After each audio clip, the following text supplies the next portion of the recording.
하나님 아버지 감사합니다. 저희 이렇게 여름 성경학교를 앞두고서 첫 시간을 함께 하나님 앞에 올려드립니다. 이 시간 함께 모여서 또 사사기의 배경 같이 보고 또 지리적인 배경 같이 나눌 텐데, 하나님 지식만 채워지는 것이 아니라 우리가 이렇게 준비하는 가운데에 마음이 먼저 준비되게 해주시고, 하나님 이 아이들을 정말 예수님께로 이끌어가는 데에 부족함 없도록 우리가 잘 준비하는 시간 되게 하여 주시옵소서. 함께하는 우리 모든 선생님들에게도 하나님 더운 날씨 가운데에 힘 주시고 능력 주셔서 이 모든 사역들 잘 감당할 수 있는, 또한 지혜와 능력을 주시는 가운데에 행할 수 있도록 하나님 함께하여 주시옵소서. 예수님 이름으로 기도합니다. 아멘. 네, 우리 같이 한번 주제 읽어볼까요? 시작. 여호와 샬롬. 네, 막 아주 삑사리가 신나게 나버렸는데요. 네, 저희 오늘은 배경 설명 같이 하도록 하겠습니다. 그래서 어떤 배경 가운데 있는지 같이 볼 거고요. 그리고 사사시대가 어떻게 지금 이렇게 형성이 되는지 중심으로 나눠보도록 하겠습니다. 그래서 들으시면서 제가 좀 이렇게 중요하다 생각하는 부분들은 질문으로 이렇게 좀 요약을 했어요. 그래서 선생님들이 자유롭게 필기하시면 되고요. 이제 이거는 상식선으로 좀 준비한다 하면서 편하게 들어주시면 되겠습니다. 자, 일단은 사사기를 이제 들어가는데요. 사사기는 이제 언제 이후죠? 출애굽한 이후입니다. 출애굽한 이후에 여호수아가 이제 죽고 나서 벌어지는 그 일들까지를 이제 다루고 있는데, 마지막 사사가 이제 누구였죠? 여기에는 삼손이죠. 맞아요. 그리고 실제 이제 사무엘상에 가서는 엘리입니다. 엘리, 그리고 그 다음에 사무엘까지 가는 게 사사인데, 이 사사가 어떻게 지금 세워지게 됐는지를 먼저 다루고서 또 이 역사들을 보고자 합니다. 그래서 사사 뭐죠? 사사?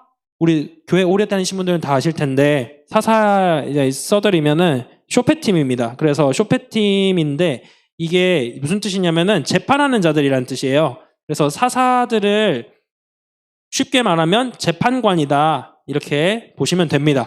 성경 가운데 이렇게 사사라고 이름하는 이유는 왕 이전에 왕과 같은 역할을 했지만 조금 다른 기능을 했기 때문이에요. 하나님께서는 분명히 통치를 하고 계셨어요. 분명히 통치를 하고 계셨는데 사사를 통해서 하셨던 것이죠. 그런데 사람들이 어떻게 인식했나요? 우리에겐 왕이 없다, 이렇게 말을 합니다. 분명히 재판관이 있었습니다. 이 당시에 재판관은 왕의 역할, 또 통치의 역할을 하는 것이었는데, 그런데 이 사람들이 좀 특이했어요. 어떻게 특이했냐 하면, 일단은 대사사 먼저 보도록 하겠습니다. 대사사는 우리가 사사기를 딱 보셨을 때에 스토리가 있는 사사들이에요. 제일 먼저 갈렙의 사위 누구죠?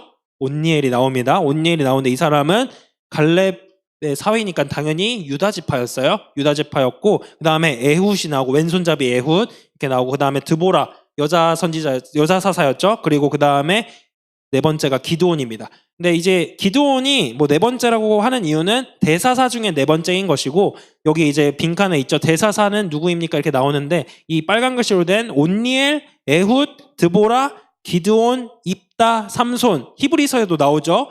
히브리서에도 나오는 이 사사들의 이름, 이 사람들이 대사사인데 이유는 스토리가 있다, 이렇게 이해하시면 됩니다. 그래서 우리가 다룰 부분은 기드온이에요. 이 기드온의 다른 이름은 여룻바알인데, 이 사람은 이제 일단 핵심만 먼저 얘기를 하면 바알 신상을 찍었다. 그래서 여룻바알입니다. 여룻바알이 그래서 이제 쓰여진 이름인데, 어쨌든 이 기드온은 찍어서 넘긴 자, 이런 별명이 있다고 합니다. 그래서 정확한 기원은 알 수 없는데 일단은 그런 이름을 가지고 들어간다는 거 기억해 주시고, 기드온이 이제 보시면 무슨 지파죠?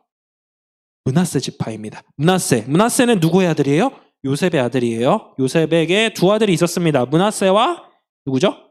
에브라임, 이렇게 있었습니다. 에브라임 이렇게 있었는데, 자, 여호수아가 에브라임 지파였어요. 여호수아가 에브라임 지파였고, 지금 기드온이 므낫세 지파였다. 좀 이렇게 어떤 의미인지 감이 오시죠? 요셉 지파는 야곱이 특별하게 축복을 줬던 지파예요. 레위 대신에 요셉의 두 아들이 12지파 가운데 들어가게 됐고, 그만큼 이 비중이 있는 지파였다. 땅도 나중에 보시면 꽤 많은 땅을 차지했어요. 므낫세 반지파 이렇게 나오면서 요단 동편에도 차지하고 요단 서편에도 차지할 만큼 세력이 있는 지파였다. 그 가운데에 기드온이 세워졌다, 이렇게 이해하시고 넘어가시면 되겠습니다. 자, 그래서 여기 보시면 방금 말씀드린 것처럼 위쪽 이 요단강을 기준으로 해서 요단 동편이에요. 모세가 너희들 왜 여기를 차지하려고 하냐 갈등이 있었지만 얘네들이 그래도 전쟁이 일어났을 때 도우러 가겠다라는 약속을 받고서 요단 동편 땅을 받습니다. 그래서 므낫세 반, 갓, 르우벤 지파가 요단 동편 땅을 받은 것이고요.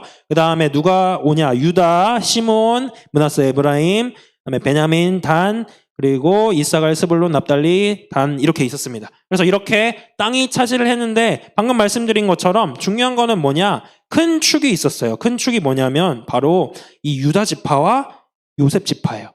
그래서 이 두 지파가 좀 세력이 있었습니다. 아까도 말씀드린 것처럼 요셉 지파 가운데 누가 나왔어요? 지도자 여호수아가 나왔고 유다 지파는 큰 축복을 받았습니다. 야곱을 통해서 큰 축복을 받았어요. 규가 떠나지 않을 것이다. 그래서 다시 말해서 왕이 세워질 것이다. 이 왕에 대한 약속을 받은 지파입니다. 그래서 갈렙, 이 당시에는 갈렙이 있었죠. 갈렙과 여호수아, 이 양대 산맥에 있었던 유력한 지파 가운데에 므낫세 지파에서 기드온이 나왔다. 이렇게 보시면 좀 이해가 되실 겁니다. 그래서 기드온이 근본 없는 사람이 아니구나. 좀 이렇게 대단한 사람이었구나. 라는 것을 알 수 있다라고 일단 넘어가시고요.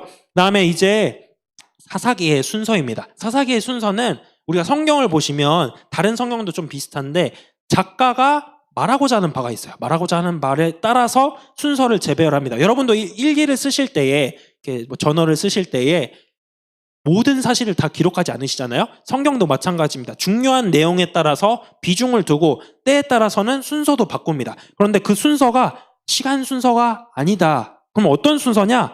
이런 순서예요. 아까 말씀드린 것처럼 유력한 지파 유다부터 시작을 합니다. 그래서 유다, 베냐민, 에브라임, 그다음에 이제 이어지는 이렇게 이 지파들을 돌아요. 므낫세 반, 갓, 그다음에 스불론, 아셀, 에브라임, 단 이렇게 돕니다. 이렇게 도는데 어떤 방향이에요? 시계 반대 방향이에요. 시계 반대 방향인데 히브리어가 이거는 이제 약간 이제 여기서 샬롬을 써보겠습니다. 샬롬을 쓰면 이렇게 되는데요. 샬롬을 쓰면 이렇게 제가 어느 방향으로 썼죠? 왼쪽에 썼나요? 제가 오른쪽에서 왼쪽으로 썼어요. 그런 느낌으로 보시면 됩니다. 시계 방향은 이렇게 가는 거라고 생각하시고 반시계 방향은 이렇게 간다. 히브리어처럼 반시계 방향으로 돌았다. 이렇게 이해하시면 조금 외우기 편하실 것 같습니다. 그래서 스토리가 이 땅을 중심으로 쓰였다는 거예요. 어떤 의미냐면 사사들이 이 이스라엘 땅을 돈 거예요. 하나님이 세우신 이 사사들이 이렇게 돌았는데 이 도는 과정 가운데에 사사기의 스토리가 나오는 것이고 하나님이 어떻게 이 땅을 순회하시면서 하나님의 역사를 보여주시는지 하는 겁니다. 근데 이 사사기 눈에 보이는 사이클도 있지만 스토리의 사이클도 있죠. 어떻게 돼요? 하나님을 떠나고 부르짖고 하나님이 회복시키시고 다시 타락하고 이런 사사기의 사이클이 또 있습니다. 그래서 이러한 부분들 또 기억해 주시고 거기에다가 사사기의 스토리는 어떤 방향이냐 이것도 한번 좀 정리해서 적어보시면 되겠습니다. 자 이제 좀 빠르게 가보겠습니다. 그래서 아까 말씀드린 대사사 그 6명 있잖아요. 6명을 기준으로 이렇게 좀 쓰입니다. 이 순서가 좀 이렇게 맥이 있는데 이렇게 십자가형으로 좀 중심이 있다. 이렇게 보시면 되겠습니다. 그리고 투트모스 3세는 이제 모세 때의 사람이고 넘어가겠습니다. 이스라엘에 대한 기록이 성경에만 있지 않아요. 성경에만 있지 않고 이 애굽 사람들이 되게 독특한 사람들이었는데 이 상형 문자를 썼어요. 상형 문자 저도 어렸을 때 막 이렇게 살짝 공부했었는데 이 독수리 모양 뭐 이렇게 있고 막 그래요. 그래서 좀 되게 특이한 변태 같은 취향이 있어서 공부를 했는데 보면은 이 사람들이 여기에 그 이스라엘이라는 민족을 기록에 남겼습니다. 그래서 이게 첫 이스라엘에 대한 기록이에요. 메르넵다라는 바로 애굽 땅의 왕이죠. 애굽 땅의 왕이었던 메르넵다의 전투 경로가 여기에 이제 쓰여 있는 거예요. 근데 그 가운데에 무슨 이름이 있냐? 이스라엘이 있다. 그러니까는 적어도 이때 1213년부터 1203년까지는 이스라엘이 있었다. 그러니까는 뭐 여기 보면 앞에 뭐 빠른 출애굽 연대 뭐 이런 얘기가 있어요. 근데 중요한 게 아니고 어찌됐건 간에 역사 가운데에 이스라엘은 존재했고 그 역사를 통해서 하나님이 이끌어 가셨다라는 것의 증거입니다. 그래서 여러분들이 이제 사사기 뭐 애들이 물어볼 수 있어요. 뭐 이거 다 소설 아니에요? 아니다. 어디에 쓰여 있냐? 증거가 있다. 어디에 있어요? 애굽 땅에 있다. 얘들이 이거를 흙으로 이제 진흙으로 했는데 불이 났어요. 한번 불이 나서 어떻게 됐냐? 불이 나면 우리가 흙이 어떻게 되죠? 단단하게 굳습니다. 토기가 돼요. 그처럼 벽도 굳어가지고 기록이 잘 보존되고 있습니다. 그 기록이 있다라고 이제 한번 알고 넘어가시면 좋겠습니다. 자, 이제 정복 경로입니다. 사사기 이제 초반에 정복 경로가 나오죠. 정복 경로가 나오는데 맨 처음에 이렇게 이스라엘 진영이 요단 동편을 지나서 넘어왔는데 여기도 요단 서편도 점령을 해야 되잖아요. 근데 전략이 필요해요. 그냥 무대뽀로 가지 않았어요. 먼저 갈렙이 이렇게 돕니다. 돌아서 여기 베색 땅을 지나서 예루살렘을 쳤어요. 그렇게 이 유다 지파가 선제 공격을 감행했고 그 다음에 누구죠? 유력한 지파 또 하나 있었는데 에브라임 지파가 있었습니다. 에브라임 지파가 이렇게 가서 가로질러서 바로 점령을 했다. 이렇게 유력한 지파 둘이서 땅 따먹기에 좀 앞장섰다. 이 얘기가 있습니다. 이렇게 해서 보시고요. 자, 이제 다음입니다.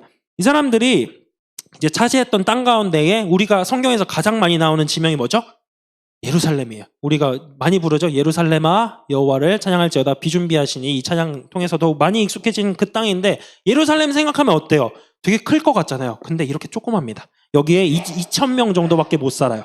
2,000명 정도밖에 못 사는 아주 좁은 성이에요. 그냥 공성도시다 정도 생각하면 됩니다. 그러면 이 성을 어떻게 지키냐? 주변에 다 살고 있다가 전쟁이 일어나면 이 성 안으로 모여드는 겁니다. 그렇게 해서 모여드는데 이때 일단 아까 유다 자손이 일단은 유력했잖아요. 먼저 쳤어요. 쳐서 어떻게 하냐? 아모리 족속을 몰아냈어요. 여기 있던 아모리 족속을 몰아냈는데 근처에 여부수 족속이 살았어요. 여부수 족속이 살아가지고 기회다. 여기 좋은 땅인데 하고서 딱 먹은 거예요. 딱 먹으니까 어떻게 되냐? 그 유다 지파와 베냐민 지파가 이렇게 있었는데 유다 지파가 쳐서 쫓아냈으면 이 베냐민 지파도 도와서 같이 쳐야 되는데 못 쫓아낸 거예요. 그래서 나중에 보시면 다윗 때까지 여부수 족속이 그 가운데 있었다라고 나오는데 그 내용이 여기 나옵니다. 그래서 이뿐만 아니라 이 사람들이 모세의 말대로 점령을 해야 되는데 담대하게 점령을 못했어요. 어떻게 점령하냐? 눈에 보이는 데까지만 점령을 합니다. 눈에 보이는 데까지만 어떻게 점령을 하냐? 이 사람들이 눈에 보이는 데까지가 어디였냐? 여기에 보이면 이런 땅까지였어요. 이 뒤에 보면은 블레셋 살죠? 그 다음에 여기에 보면은 그 베니게 족속 이렇게 있습니다. 성경에 나오는 베니게 족속 이렇게 나오는데 그런 사람들이 여전히 이 땅 가운데에 남아 있었어요. 느보산에서 모세가 이렇게 바라봤는데 그 바라본 데까지만 땅을 차지하고 그 너머에 있는 땅들은 못 차지했다는 겁니다. 그래서 사사기에 나오는 이 이방인들이 계속해서 괴롭혀요.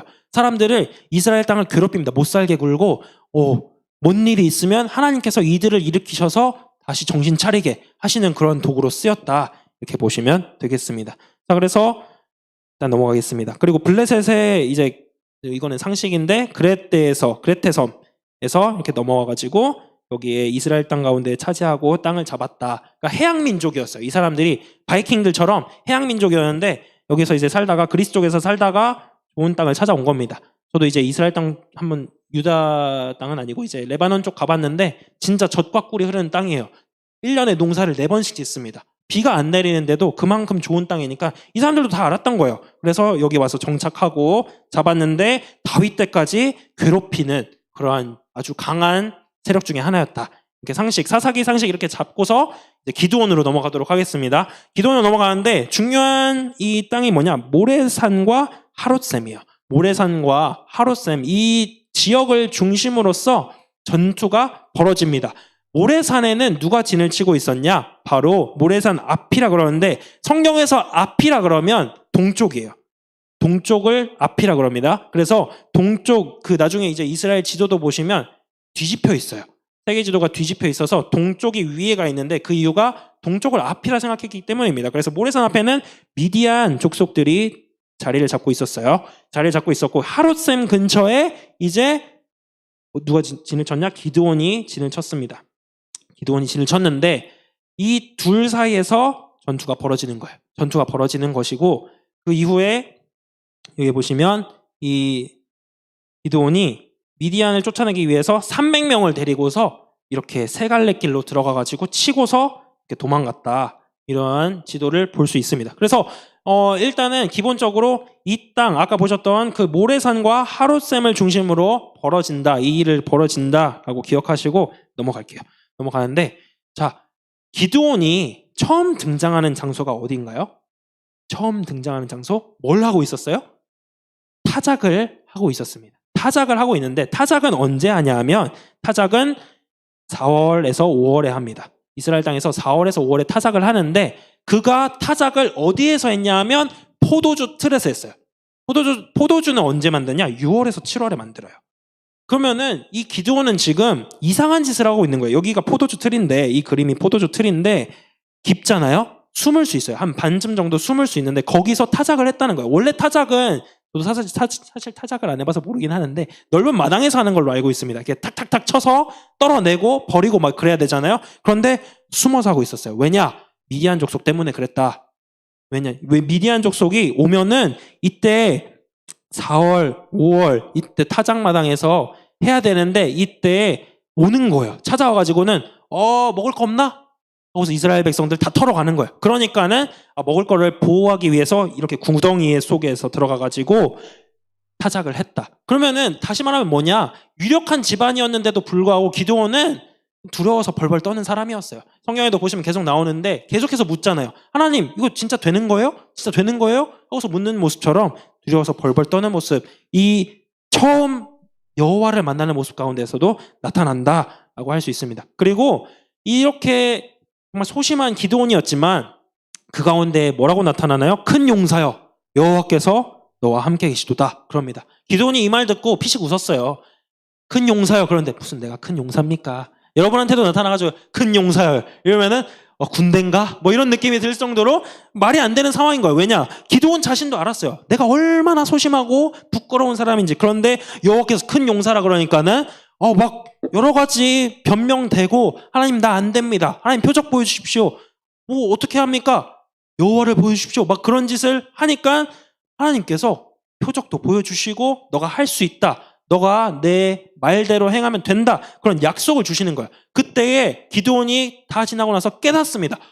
정말 하나님이 내 앞에 나타나셨구나. 하나님이 내 앞에 나타나셔서 그 가운데도 내가 하나님을 대면하고도 살았구나. 그래서 여호와 샬롬 이게 나오는 겁니다. 여호와 샬롬이 등장하는 배경은 그냥 아무런 배경 없이 등장하는 게 아니에요. 여호와 샬롬이 등장하는 거는 그가 하나님을 대면하여 보았는데도 그렇게 불평했는데도 하나님께서 하나님의 주권으로 이끌어 가시겠다 약속하시는 가운데에 내가 평안하구나 내가 살았구나 하는 그러한 고백인 겁니다. 그래서 이 여호와 샬롬 그렇게 이해하고 넘어가도록 하겠습니다. 자, 그리고 아까 모래산과 이 하롯셈 근처 이렇게 나오는데 미디안의 진영이 모래산 그리고 하롯셈이 여기 있었어요. 사실 이 거리가 얼마 안 돼요.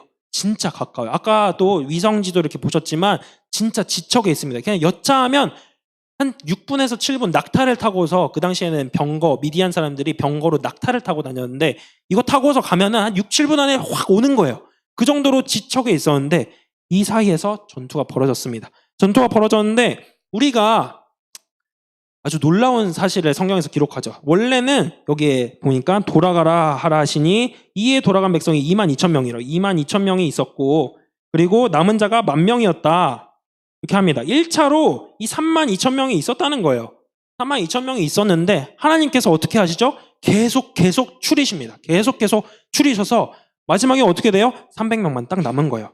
우리가 이 300명에 대해서는 좀 약간 여러 가지 의견들이 분분합니다. 근데 오늘 제가 나눠드리고자 하는 거는 이 성경 지리에 관한 좀 권위자인 교수님께서 알려주신 대로 설명을 드릴 텐데 여기 보시면 이렇게 수풀이 우겨져 있어요. 수풀이 우겨져 있는데 여기 이렇게 샘이 있었죠? 샘이 있어서 물을 마시려고 하면 사실 여기서 물을 마실 때에 이렇게 하면 다 보여요. 이렇게 하면은 다 보이기 때문에. 그리고 아까 몇 분이면 온다 그랬어요? 7분. 이 정도면 쳐들어올 수 있어요. 그랬기 때문에 경계를 해야 돼요. 이 사람들이 그냥 아무 생각 없이 물이다 하고서 그냥 고개를 쳐박고서 먹으면 어떻게 될까요? 7분 뒤에 즉사입니다. 즉사인 상황이었는데 이렇게 수풀이 우거진 가운데에서 선택받은 사람들은 어떻게 했냐?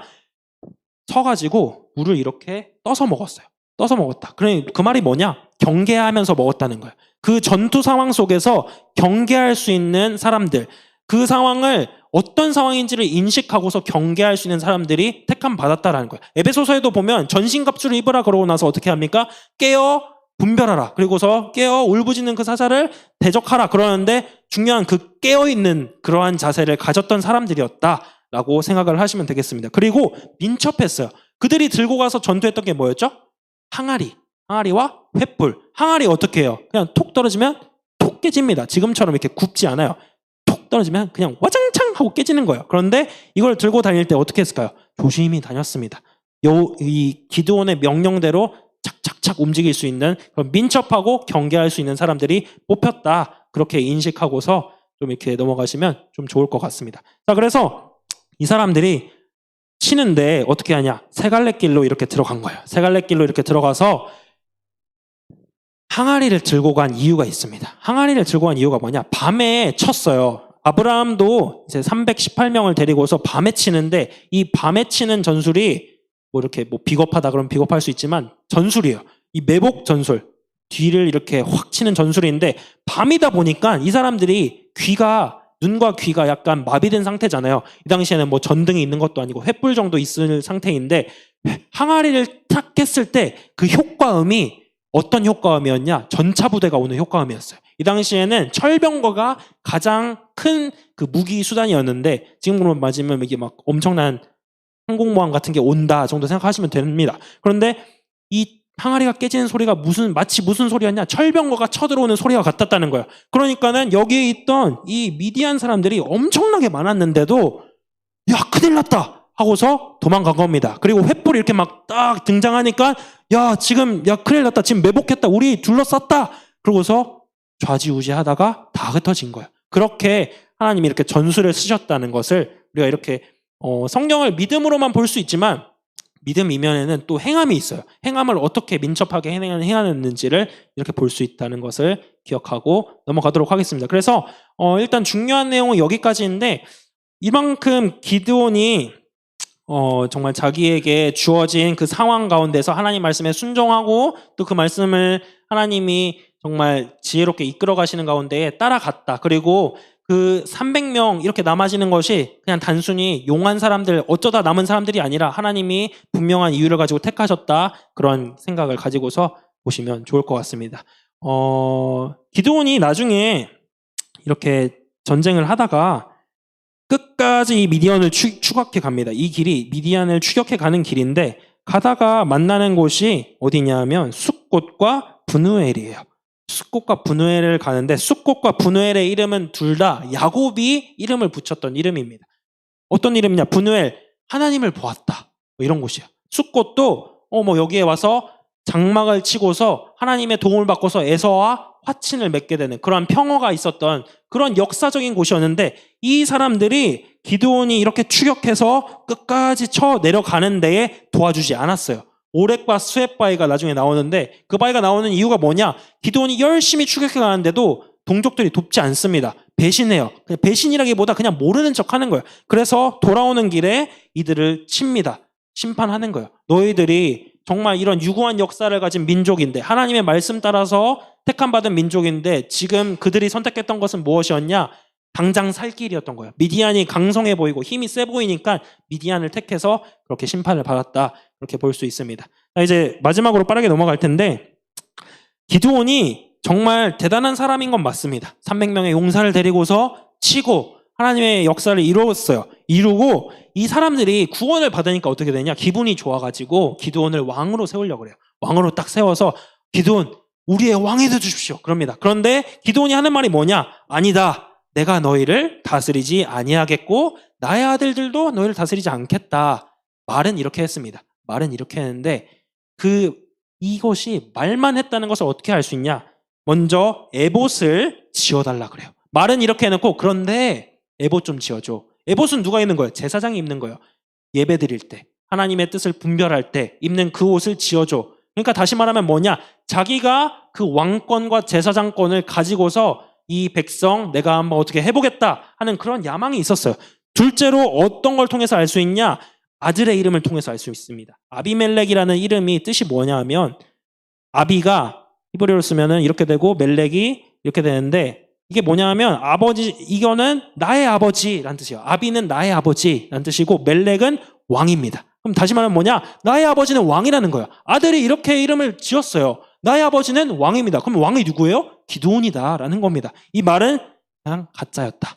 그래서 제가 사실 이 처음에 기도를 한다 했을 때 조금 의아했었는데 여호와 샬롬이라는 주제에 이번에는 포커스를 맞출 겁니다. 그의 말년이 조금 이렇게 왔다 갔다 하는 부분이 있지만 그럼에도 불구하고 하나님이 택하시고 그 사사들을 이끌어 가시는 장면 가운데에 대사사 중에 하나였던 기드온을 하나님이 어떻게 사용하시는가 이거를 중점으로 같이 살펴보려고 합니다. 그래서 이 내용 기억하시고서 좀 빠르게 지나갔는데요. 지리를 좀 이렇게 알고 보시면 좀 이해하기 편합니다. 성경을 보실 때에도 이렇게 단순하게 그냥 글로만 보시면 이게 어디야 하고서 보게 되는데 방금 올려드렸던 이 지도 영상으로 남겨드릴 테니까 나중에 궁금하시면 다시 보시면 되겠고요. 오늘 배경 설명은 여기까지 하도록 하겠습니다. 다음에는 이제 뭐 말씀 좀 강의하고 좀 깊게 들어가는 시간 가지도록 하겠습니다. 기도로 오늘 1차 강습회 마치도록 하겠습니다.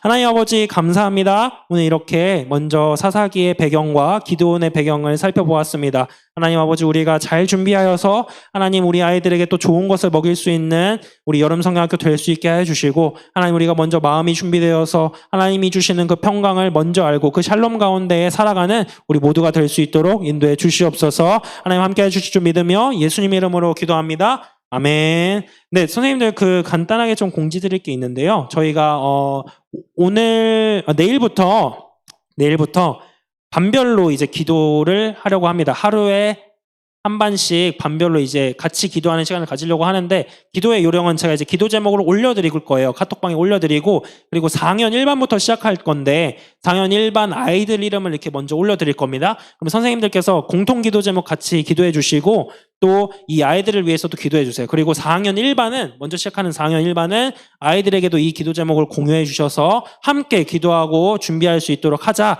이렇게 해주시기 바랍니다. 그리고 그 다음에 4학년 2반, 4학년 3반 이렇게 순서대로 갈 거고요. 그리고 아이들의 이름을 꼭 불러가면서 기도해 주셨으면 좋겠습니다. 아이들이 꼭 나와서 하나님 만났으면 좋겠고요. 그리고 큐티를 이번에 조금 이제 방식을 새롭게 하려고 하는데요. 일단은 종이로도 하고 선생님들에게 제가 화요일, 목요일, 토요일에 그 이미지 파일로 하나씩 올려드릴게요. 첫째 날 거, 둘째 날 거, 셋째 날 거 이렇게 올려드릴 테니까 선생님들도 그거를 이제 단톡방이나 개인적으로 이렇게 올려주시고 그다음에 거기에다가 답을 하나씩 답다는 거 있잖아요. 거기다 이제 선생님들도 한 번씩 달아주시고 여러분들도 이제 큐티 하고서 한번 묵상하는 시간 가졌으면 좋겠습니다. 한번 읽으세요. 이렇게 해주셨으면 좋겠어요. 어떻게든지 참여하도록 하는 게 목적이니까 좀 해주시면 감사하겠습니다. 제가 드릴 안내는 여기까지고요. 오늘 마치도록 하겠습니다. 수고하셨습니다.